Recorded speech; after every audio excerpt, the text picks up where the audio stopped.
Le renard et la cigogne. Il était une fois un renard rusé et égoïste qui vivait dans une forêt.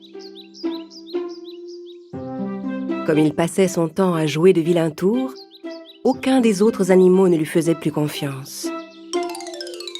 Et personne ne voulait être ami avec lui. Au bout de quelque temps, comme il n'avait aucun ami, le renard alla s'installer seul dans une grotte au bord de la forêt. Quelque temps plus tard, venant des pays froids, une cigogne arriva près de chez lui. Le renard était tout content à l'idée de trouver enfin une amie. Il alla aussitôt voir la cigogne. « Bienvenue, chère cigogne. Veux-tu que nous soyons amis ?»« Avec plaisir, mais tu es le renard rusé. Est-ce que je peux te faire confiance ? » ?»« Mais bien sûr que oui, voyons. Je n'ai aucun ami par ici, mais je suis sûr que toi et moi, on peut devenir bons amis. » Au bout de quelque temps, lassé de manger tout seul, le renard décida d'inviter sa nouvelle voisine à dîner. Ravie de cette invitation, la cigogne se rendit joyeusement chez le renard. La soupe que le renard avait préparée sentait délicieusement bon. Le renard mit la table et versa la soupe dans de grandes assiettes creuses. La cigogne s'installa à table et le renard s'assit en face d'elle. « Bon appétit! J'espère que ma soupe va te plaire. » Tandis que le renard se régalait avec sa soupe, la cigogne n'arrivait pas à trouver comment manger sa soupe dans cette grande assiette. Quand elle essayait de plonger son bec dans la soupe, elle n'arrivait à attraper que de minuscules gorgées.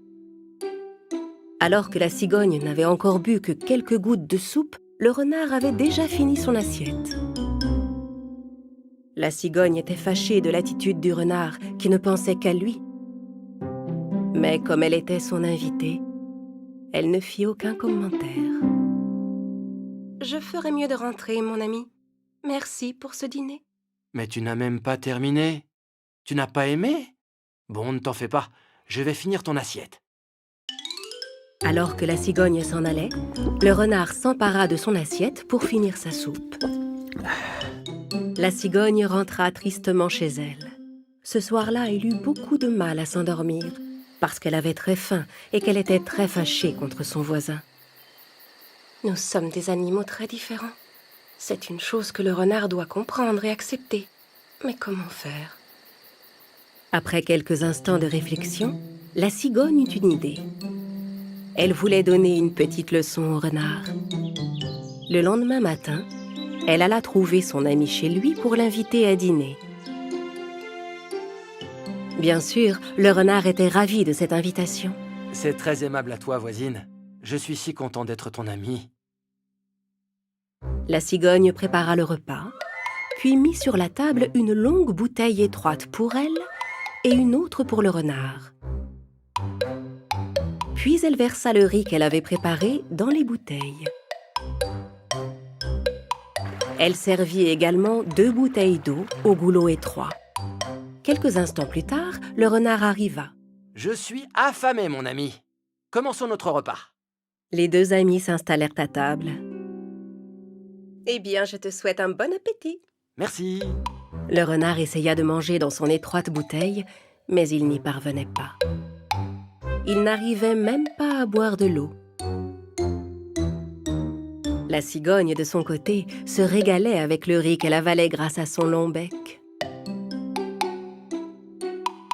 Le temps que le renard essaie d'attraper quelques grains de riz avec une fourchette, la cigogne avait déjà terminé son repas. Voyant le renard désemparé, elle lui demanda « Oh, mais mon ami, tu ne manges rien. Quoi, tu n'aimes pas ça ?»« J'aimerais peut-être si je pouvais manger. Cette bouteille n'est pas faite pour moi. Avec ton long bec, tu peux attraper ta nourriture. Mais avec mon museau, je ne peux pas. » C'était la réponse que la cigogne attendait. « Je comprends, mon cher ami. Tu te souviens que je suis repartie affamée de chez toi l'autre soir ? Parce que tu as servi la soupe dans des assiettes creuses et que je ne peux pas manger dans une assiette avec mon bec. » Alors le renard comprit son erreur. Il était désolé d'avoir servi le repas de la cigogne dans une assiette. « Je suis vraiment désolé. Je n'ai pas pensé que tu ne pouvais pas manger dans une assiette, pardon. Ce n'est pas grave, cher renard. Au moins, comme ça, tu auras compris. C'est important de respecter les différences de chacun. Sur ce, la cigogne apporta une grande assiette dans laquelle le renard pouvait manger facilement et lui servit sa nourriture dedans. Le renard termina son repas avec appétit. Avant de rentrer chez lui, le renard eut une idée. Ma chère cigogne, prête-moi une de tes bouteilles, s'il te plaît, que je la rapporte chez moi. Comme ça, quand tu viendras dîner à la maison, tu pourras manger plus facilement. Eh bien, on ne t'appelle pas le renard rusé sans raison. Si tu utilises toujours ton esprit pour trouver de bonnes idées comme celle-ci, je suis certaine que tes amis et toi seront beaucoup plus heureux. Le renard et la cigogne éclatèrent de rire.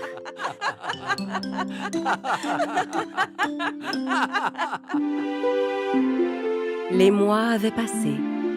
Avant de s'envoler vers des pays plus chauds, la cigogne passa dire au revoir à son voisin le renard.